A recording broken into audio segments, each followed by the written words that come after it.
करता है paper leak? क्यों होता है पेपर लीक? पेपर लीक होने से किसको होता है कितना फायदा?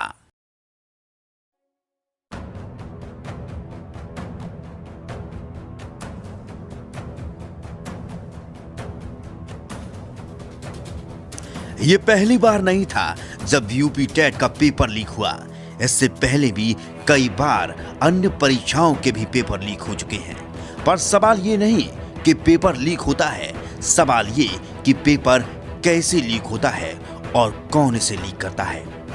हजारों लाखों विद्यार्थियों का भविष्य एक झटके में खत्म हो जाता है। सालों तक मेहनत करने वाले बच्चे एक झटके में टूटकर बिखर जाते हैं और उनकी नौकरी पाने का ख्वाब ही रह जाता है।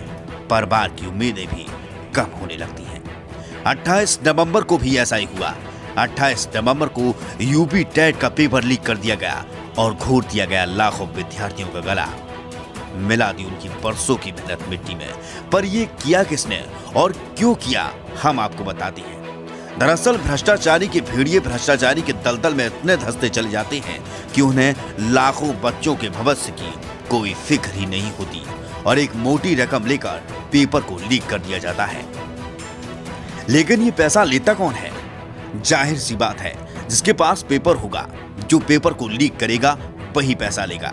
शिक्षा विभाग के ही वह उच्च अधिकारी जिनकी जिम्मेदारी में ये पेपर होता है, उन्हीं में से एक होता है जो अपने पालतू दलालों से एक मोटी रकम लेकर ये पेपर लीक कराते हैं और फिर वही पेपर वह दलाल अपने से छोटे दलालों को भेजते हैं और वह छोटा दलाल उस पेपर को विद्यार्थियों से एक मोटी रकम लेकर उन्हें भेज देता है और यही पेपर जब ज्यादा वायरल हो जाता है, मतलब कि लीक हो जाता है, तो इसे रद्द कर दिया जाता है और परीक्षा की तारीख बढ़ा दी जाती है, जैसा कि 28 नवंबर वाले पेपर का हुआ।